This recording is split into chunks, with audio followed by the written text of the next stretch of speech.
তুমি না বললে তো আমার ঘুমই আসে না, তোমার কণ্ঠটাই তো আমার লাল চা। তুই কারে বললি এই কথা? তোমাকেই তো বলেছি, তুমিই তো আমার মিতা। আমার নাম মিতু। এই যে আজ সকালে এক ছেলে ফোন দিয়ে বলল তোমাকে ছাড়া আমার ঘুমই আসে না।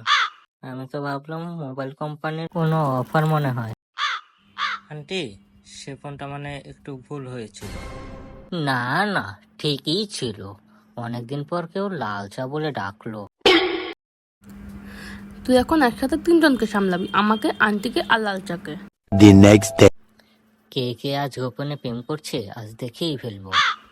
ইয়ে আন্টি, মানে ওটা ভুল কল ছিল। মনে আছে মিতা নাম ছিল? আজকে আসল মিতা আসবে। Few moments later. এই সেরা না যে কল দিয়ে ঘুম আসে না বলেছিল। তুমি কে? আমি কাস্টমার কেয়ার এজেন্ট। আপনি আমাকে ভুলে কল দিয়ে লাল চা বলেছিলেন, এটা আমার অফিসের সবাই শুনেছে। ওরে বাবা, এখন থেকে রোমান্টিক কথা বলার আগে 3বার নাম্বার মিলিয়ে নিতে হবে, না হলে পরের বার চা না জল খেতে হবে।